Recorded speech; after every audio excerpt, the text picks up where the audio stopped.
शाम को जब विजय ऑफिस से घर आया तो उसकी पत्नी अंशिका ने कहा, विजय, मुझे तुमसे एक बहुत जरूरी बात करनी है। अरे हाँ, कहो। दोपहर में भी तुम फोन कर रही थी, पर मेरे पास फोन उठाने के लिए समय नहीं था। अब बोलो, क्या बात करनी है? विजय ने कहा तो अंशिका बोली, देखो विजय, मैं भी नौकरी करना चाहती हूँ। उसका इतना कहना हुआ कि विजय जोर से भड़क उठा।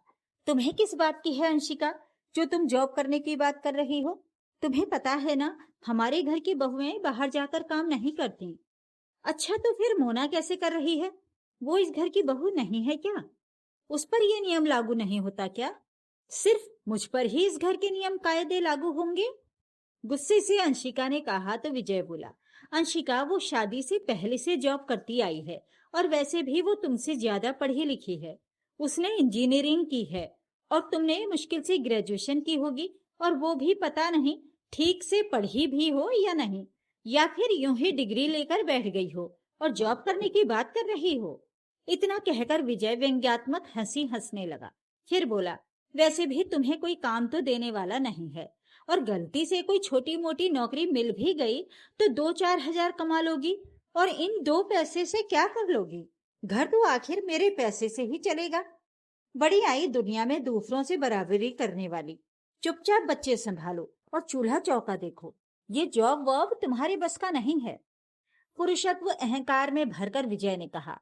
विजय की ऐसी ही बातें अंशिका को चुभ जाती थीं, पर आज उस चुभन को अंशिका बिल्कुल भी बर्दाश्त नहीं करने वाली थी, क्योंकि बार बार उसके आत्मसम्मान पर चोट लगती थी। इसलिए आज वो तेज आवाज में बोली, मैं तो अब नौकरी जरूर करूंगी विजय, और पैसे भी कमा कर दिखाऊंगी। और रही बात 2 पैसे या 4 पैसे कमाने की, तो मेरे लिए ये मायने नहीं रखता कि मैं कितने पैसे कमा रही हूँ, बल्कि ये मायने रखेगा कि मैं इन थोड़े से कमाए पैसों से खुश रहूंगी या नहीं। दूसरी बात, मुझे बार बार हर छोटी मोटी चीज के लिए कम से कम आपके सामने हाथ तो नहीं फैलाने पड़ेंगे, और ना ही आपकी जली कटी बातें सुननी पड़ेंगी।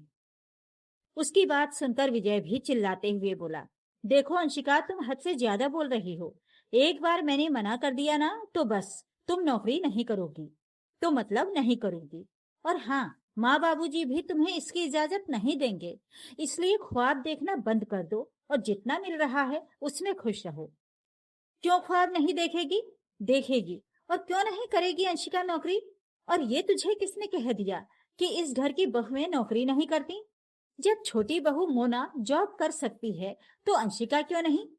मेरे लिए तो दोनों बहुएं बराबर हैं, इसलिए अब से अंशिका भी नौकरी करेगी। अंशिका की सास अलका जी ने अंदर आते हुए कहा, और अंशिका के सर पर हाथ रखकर बोली, मेरा आशीर्वाद और साथ हमेशा तेरे साथ रहेगा बहू। तभी सास के बदले व्यवहार को देखकर अंशिका को बहुत आश्चर्य हुआ। जो सास आज तक कभी उसका साथ नहीं दे पाई, वो आज कैसे उसके साथ खड़ी हो गई? उसे आज भी वो दिन याद है, जब उसने शादी के कुछ महीनों बाद नौकरी करने की बात कही थी, तो कैसे अलका जी ने अपने सास वाले तेवर में साफ साफ इनकार कर दिया था, और आज बिना कुछ कहे मान गई। यही बात अंशिका को हजम नहीं हो रही थी। अलका जी अपने कमरे में लेटी हुई थी। तभी अंशिका उनके पास जाकर उनके पैर दबाने लगी, और फिर पैर दबाते दबाते अपने दिल की बात को भी अपनी सास के सामने रख दिया। माँ जी, एक बात कहूँ? हाँ हाँ, कहो ना बहू, क्या बात है? माँ जी, जब मैं शादी करके आई थी तब तो आपने नौकरी करने के लिए साफ साफ मना कर दिया था, फिर आज इतने सालों बाद आपने हाँ कैसे कर दी? बहू की बात सुनकर अलका जी उठकर बैठ गईं, और उसके सर पर हाथ रखते हुए बोली, बड़ी बहू, उस समय मेरे अंदर भी सास वाला रोल आ गया था, पर अब जब मैं तुम्हें दुखी होते हुए देखती हूँ, तो मुझे अपने दिन याद आ जाते हैं। मुझे भी तेरा दर्द दिखता है। जब तुम विजय से अपनी छोटी छोटी जरूरतों के लिए पैसे मांगती हो, और उसका यूं खींचते हुए पैसे देना मुझे कहीं ना कहीं चुभ सा जाता है। फिर तुम जब अपनी देवरानी मोना को उसके कमाए पैसे खुद पर खर्च करते देखती हो, तब तुम्हारी आंखों में अपनी इच्छाओं को दबाते भी देखा है। उसी तरह जब घर के सब लोग तेरी तुलना मोना के साथ करते हैं, तो भी मेरा मन अंदर से दुखी हो जाता है। तुम दिन भर सबके लिए एक टांग पर खड़ी रहती हो, घर का सारा काम करती हो, अपने बच्चों का, मोना के छोटे बच्चे का, यहाँ तक कि मोना के हिस्से का काम भी खुद के हिस्से में ले लेती हो, तब मन और कचोटता है और मुझे तेरे लिए काफी दुख होता है। अंशिका, मैं नहीं चाहती कि तू अपनी सारी जिंदगी दूसरों के लिए जीती रहे। तू सबके बारे में सोचती है, पर तेरे बारे में कोई नहीं सोचता। और तूने भी शायद यही सब सोचकर शादी के इतने सालों बाद नौकरी करने का फैसला किया होगा। तुझे पता है बहू, मेरे साथ भी कुछ ऐसा ही हुआ था। जब तक मैं अकेली थी तब तक सब ठीक ठाक था। सब मुझे बहुत प्यार करते थे। पर जैसे जैसे मेरी देवरानियां ब्याह कर आने लगी, वैसे वैसे मेरी तुलना उन सबसे होने लगी। कभी पैसे में तो कभी कपड़े लत्ते में, कभी समझदारी में तो कभी रंग रूप में। और हर बार मुझे ही कम आंका जाने लगा, जो मुझे बहुत तकलीफ देता था। यहाँ तक कि तेरे ससुर जी भी बिल्कुल विजय के जैसे ही बात करते थे। हमेशा मुझे दूसरों की तुलना में कम आंकते थे। उस समय मेरा भी मन बहुत दुखता था, पर मैं कुछ कर नहीं सकी।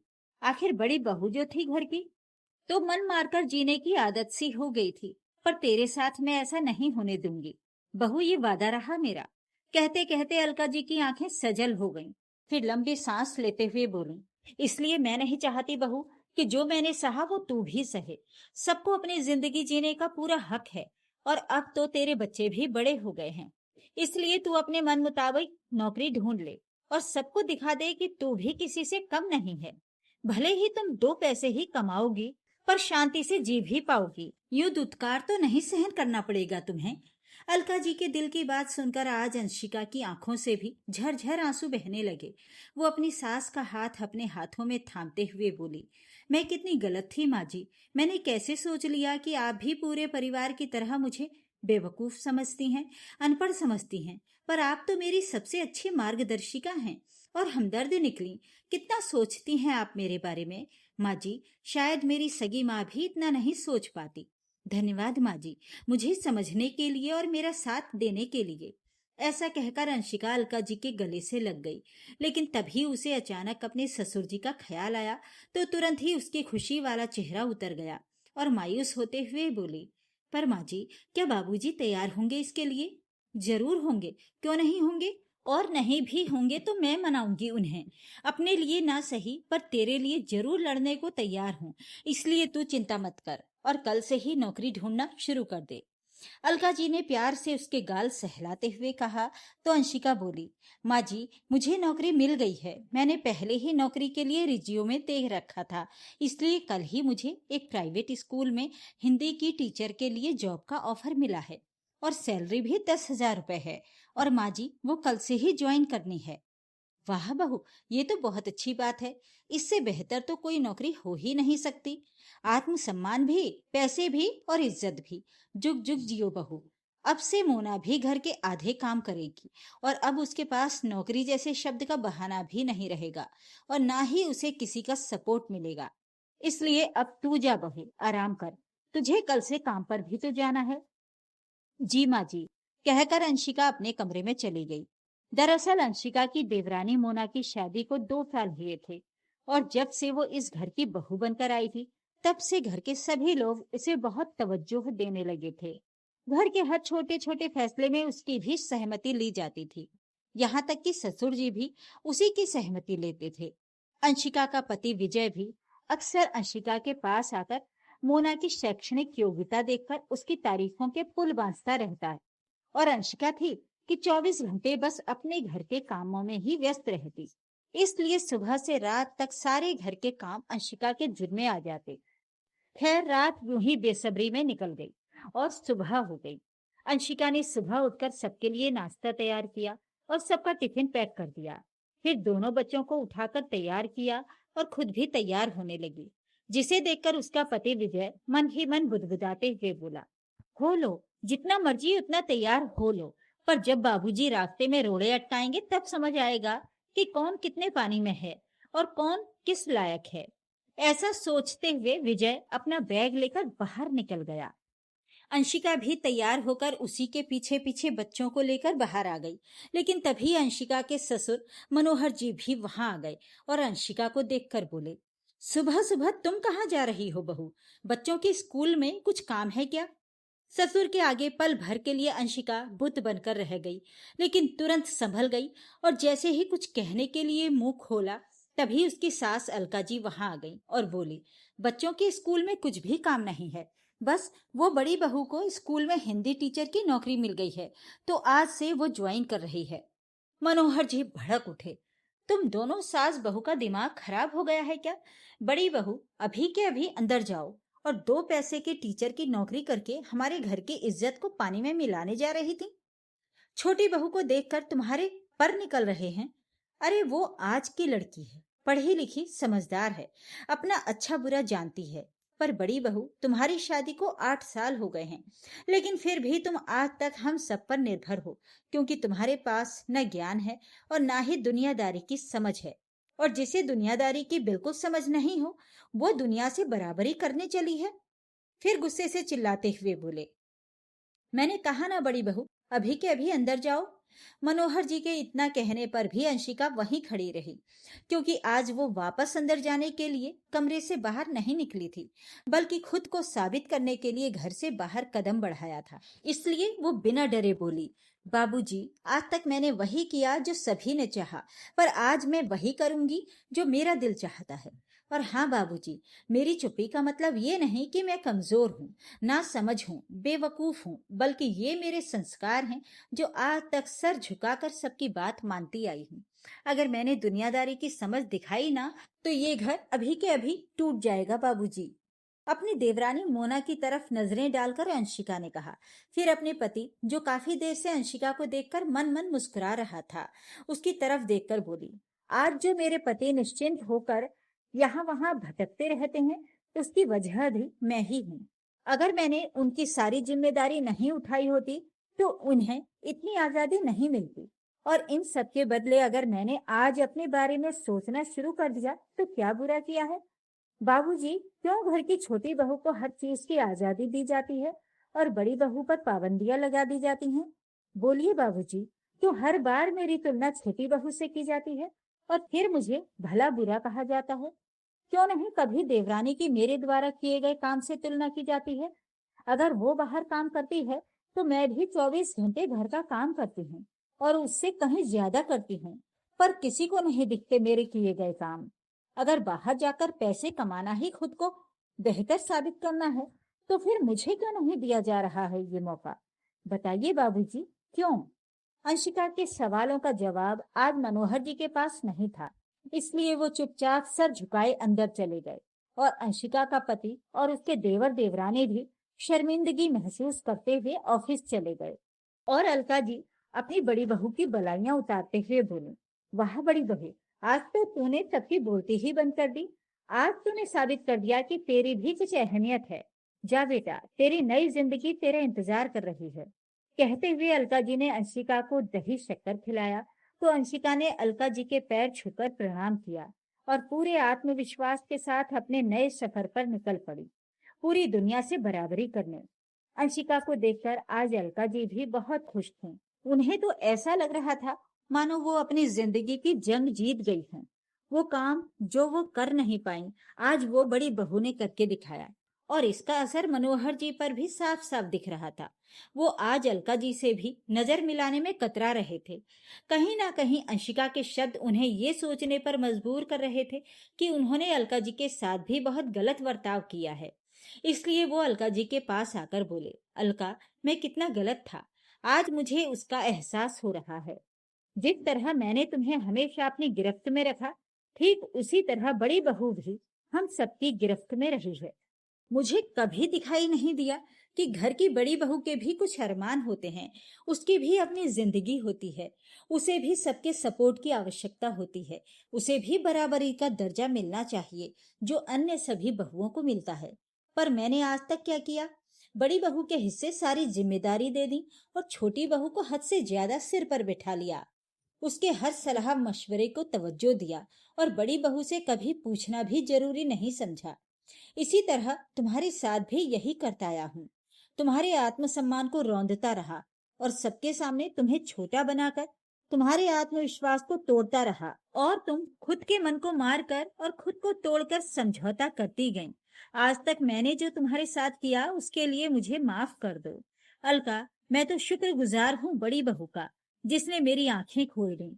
आंखों में आंसू लिए मनोहर जी बोले, शादी के 50 साल बाद आज पहली बार मनोहर जी को अपनी गलती का एहसास होते देखकर अलका जी ने कहा, 50 सालों का जख्म है, इतनी जल्दी कहाँ भरने वाला। खैर, देर से ही सही पर इस बात का एहसास तो हुआ आपको। वो तो भगवान का शुक्र है कि बड़ी बहू ने आपकी आंखों पर पड़े पर्दे को उतार फेंका, वरना तो आप जैसे इंसानों को हम औरतों का दर्द कहाँ दिखता है। ऐसा कहकर अलका जी अपने काम में व्यस्त हो गईं। शाम हुई तो अब सबके घर आने का सिलसिला शुरू हो गया। सबसे पहले अंशिका खुशी खुशी घर लौटी और आते ही सासू माँ से लिपट गई और बोली, थैंक यू माँ जी, आज आपके मार्गदर्शन के कारण ही मैं अपने सपनों में पंख लगा पाई हूँ। आज मैं बहुत खुश हूँ माँ जी। अभी सास बहू की बातचीत चल रही थी कि तभी घर की छोटी बहू मोना ने भी घर में प्रवेश किया और आते ही बोली, भाभी जरा चाय और पानी मेरे कमरे में ले आइए, मैं बहुत थक गई हूँ और मेरे सर में भी दर्द हो रहा है, इसलिए मैं ऑफिस से भी जल्दी छुट्टी लेकर आ गई। प्लीज भाभी थोड़ा जल्दी कीजिए। कहते हुए मोना अपने कमरे की ओर बढ़ रही थी कि तभी अलका जी ने कहा, छोटी बहू आज से घर में सब अपना अपना काम खुद करेंगे।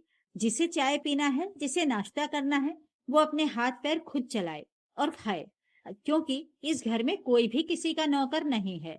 सब इस घर में उतनी ही मेहनत करते हैं जितना कि तुम बाहर जाकर। और हाँ, अब से तो बड़ी बहू भी बाहर जाकर काम कर रही है, तो फिर घर के सारे काम बड़ी बहू के जिम्मे क्यों। इसलिए आज से दोनों के हर काम की जिम्मेदारियां बराबर होंगी। तभी अंदर से मनोहर जी भी आ गए और बोले, और हाँ, छोटी बहू अगर चाय बनाओ तो सभी के लिए बनाना, क्योंकि बड़ी बहू भी काम से थकी हुई आई है, इसलिए उसके कमरे में जाकर चाय पहुंचा देना। मनोहर जी के मुंह से पहली बार ऐसा सुनकर मोना का मुंह खुला का खुला रह गया। अब तक तो उसका सिर दर्द भी गायब हो चुका था। जिस बात का उसे सबसे ज्यादा घमंड था, आज वो घमंड चकनाचूर हो गया था।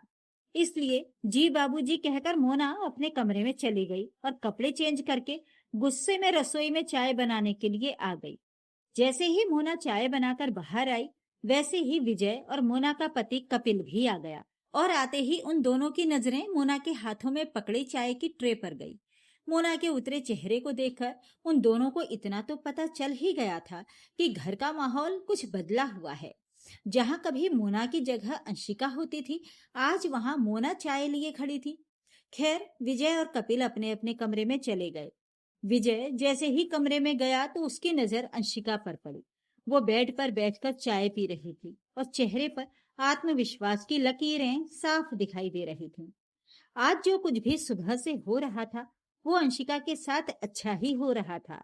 इसीलिए विजय ने भी शांति से अपना सामान जगह पर रखा और अंशिका के पास आकर बोला, आई एम सॉरी अंशिका, मुझे माफ कर दो। मैंने तुम्हें हमेशा गलत समझा। एक ही दिन में सब कुछ बदल गया।